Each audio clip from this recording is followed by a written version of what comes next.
Hi guys, I'd like to start this deep dive of the second bogus order, explaining what is really happening and the roles everyone plays, illustrating how bogus these orders really are. What they're essentially doing is trying to deter everyone's attention from the fact that the Canadian board, together with the private lender, is simply asking the bank for proof of ownership of the debt, which is simply a sworn affidavit from a chartered accountant. The bank is trying to do everything they can to collect without having the proper documentation to do so. So in essence, they're attempting to collect on a debt they no longer own. Here is an example of what happens if the bank sold the debt. A Canadian board goes into the bank and signs for a $20,000 loan. Then the bank sells the debt 5 days later to the world market via a process called securitization. Then 2 months later, the borrower comes into some money and pays out the debt in full without asking for proof of ownership of the debt. The bank just got paid twice. Now, to take this to the next level, if the bank sold the debt, then they are no longer an affected party and cannot sue due to the fact they sold their interest in the debt. And according to the Canadian rules of court, you must be an affected party to sue. When looked at even one step further, how can the bank still have a lien against your property if they sold their interest in the debt? When you start looking at it from this perspective, you can see why the unethical bank lawyers and judges do not want this information to get to the public and why it is so important for the public to understand this. In a nutshell, what the banks are doing is taking away the Canadians' homes, cars, garnishing their wages when they do not have the proper documentation to do so. So to deter the public from knowing the truth, they muddy the waters by creating these outlandish accusations via bogus memorandums, orders, without inviting any of the affected parties, such as myself, to attend and participate. Keep in mind, I've not had one day in court or was not asked one question regarding the situation. That's medieval times shit. Where is my due process in this mess? Many people ask me, how do you know so much about this stuff? The reason I know so much about this stuff is because the Alberta judges succeeded at wrongfully imprisoning me in 2016, and they're trying to do it again via these bogus orders. The reason the Alberta judges have it out for me is because in 2010, I organized a group of individuals who were wrongfully foreclosed on to sue the Alberta judges for wrongful foreclosure and negligence in the workplace. You see, in 2008, there was an epidemic of foreclosures in Calgary, Alberta. I myself have never been in foreclosure, but I was helping people through it via finance. The way the Calgary judges were handling the cases was nothing less than negligence in the workplace. Many of these people sued the judges, which I was a big part of organizing. At the time, we were asking the banks for proof of ownership of the mortgage via private mortgage lenders concerning foreclosure. But the unethical bank lawyers and judges were successful in muddying the waters while creating a bogus order while falsely imprisoning me, and they're trying to do the exact same thing again. You see, once they have the bogus order against me, then they just make up reasons why I broke the bogus order, all with me getting no due process, zero. And now they're trying to do the exact same thing again. But this time they're trying to wrongfully imprison me for being an investigative reporter investigating them. But I learned from the last time, and I'm documenting everything and reporting it to the public, and we will be informing the Provincial Attorney General and MLAs. But most importantly, I am informing the people. This is definitely a great cause for the people to follow and support. When the cases public watchdog investigations report on are given their due process from the unethical bank lawyers and judges, this will be a huge win for the Canadian people. This will bring due process back to the Canadian people when dealing with the banks, which will have a huge positive impact on the Canadian people. Their actions contribute to the homelessness and mental health problems gripping our society in a huge way.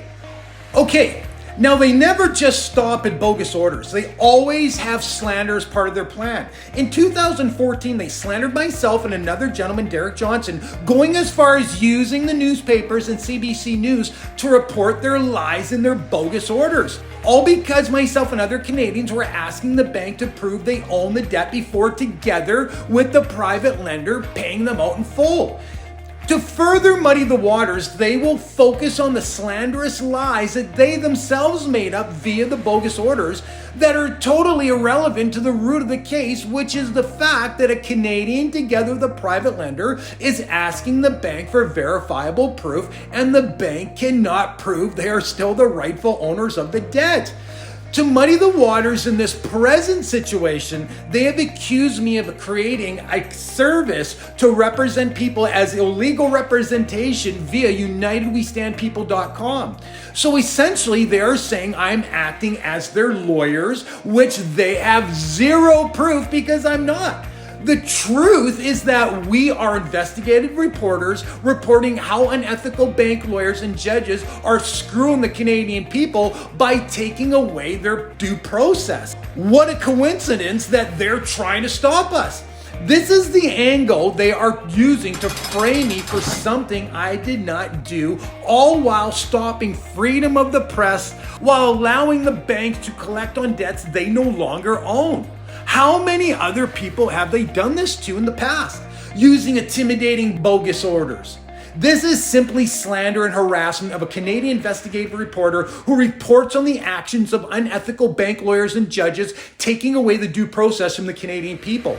They are falsely accusing us of acting as lawyers for Canadians. Now, keep in mind, the only reason they have a problem with this is that it takes away from the monopoly the lawyers have over the court system. It has nothing to do with the people's best interest. This is a whole show in itself. As you will see, our actions have nothing to do with these rules they have superimposed on us by their bogus orders. None of our actions or rules have anything to do with illegal representation and OPCA, as they are trying to muddy the waters as much as they can. The situation is very straightforward. A Canadian private lender and borrower found each other in the marketplace, entered into a contract, and are now simply asking the bank for documentation they're legally obligated to produce. Proof of ownership of the debt. So together with the private lender, the borrower can pay the debt out in full. But the unethical bank lawyers and now Judge Nielsen are doing everything they can to muddy the waters so the bank can collect on a debt they no longer own. So to further explain this straightforward situation, there is a private lender who went into a free marketplace and advertised banks have higher rates than private lenders, call us. The board responded to the ad, and after some research came to the realization this deal is better for them and their family. So they signed the contract with the private lender. In the contract, the borrower and the lender agreed it is to everyone's best interest to ask the bank for proof of ownership of the debt before forwarding the funds. For very obvious reasons, they could have sold the debt. Then together with the private lender, they request proof of ownership of the debt due to the fact they are completing their due diligence and have every right to do so, considering it is a well-known fact banks sell debt. The unethical bank lawyers and Judge Nielsen are simply ignoring the above simple and obvious facts while fabricating bogus orders. In the order, they stated there is no private lender, even though the private lenders indeed do exist. How can they claim they do not exist when they did no investigation into it? Furthermore, the lawyers were emailed from the private lenders themselves confirming they exist. They are doing everything they can to paint the picture that the Canadians are just trying to get out of debt for free via OPAC schemes while using illegal representation in order to take your attention away from the fact the banks are collecting on debts they can no longer prove they own. Very corrupt. The following is the real situation and roles of each participant. I've been in the finance and real estate industry for over 30 years and have seen firsthand how the banks take away the due process from the Canadian people. So I decided to create an investigative show reporting it to the Canadian people via UnitedWeStandPeople.com and our Instagram page. They are trying to construe my investigative reporting with illegal representation. So I am no way acting as legal counsel as their bogus order states. I'm an investigative reporter reporting this serious issue to the Canadian people, and they want me to stop and are willing to wrongfully imprison me for a second time via bogus orders. Colton now is the private lender who signed the contract, then assigned it to another private lender who has the money to pay the creditor. Once this deal goes through, Colton makes a financial profit. This is very common in the finance industry. This would be considered Finance 101. He is not in any way acting as legal counsel. Now, the courts are trying to make the Boer out as an incompetent fool, as if they can't research this stuff on the internet and use ChatGTP themselves. But they're so sure there's no way the Boer could be acting on their own? How ridiculous. To be clear, the Boer is representing themselves and have sent this fact in writing to the lawyers. The Boer merely seeked out resources, researched the resources, understood the resources, then applied them to their newfound knowledge. Why is this so hard to believe? This is the algorithm used to solve any problem that creeps up in life. But the unethical bank lawyers and Judge Nielsen decide to take this simple matter and apply bogus orders to them and accuse Colton and myself as illegal representation? Of course, as part of solving the problem, the Boers speak to the two affected parties within the commercial loan contract they entered into. The Boers speaking to Colton and the private lender the debt was assigned to regarding this matter would be considered normal daily business practice in a situation like this. Colton is considered to be an affected party via contract law and of course is communicating with the Boer. So this is just a normal course of business within the finance industry. So Colton is merely doing his job. He is not illegally representing anyone. With that said, let's get right into the order itself.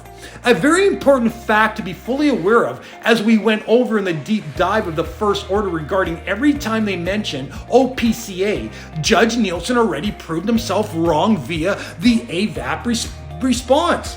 So every time you see the reference to OPCA, that point is null and void because he agreed it was not OPCA in his own response. On November 30, 2023, the plaintiff filed a statement of claim. On February 21, 2024, counsel for the defendant asked the court to review the statement of claim under Civil Practice Note 7, CPN, because it allegedly contains pseudo-law concepts. I have reviewed statement of claim in light of the plaintiff's written submission and the defendant's written reply. I conclude that it is unnecessary to invoke the abridged procedures under CPN 7 in this case. C. de Medici v. Wawanisa Mutual Insurance Company, 2023 ABKB 210 at para 28.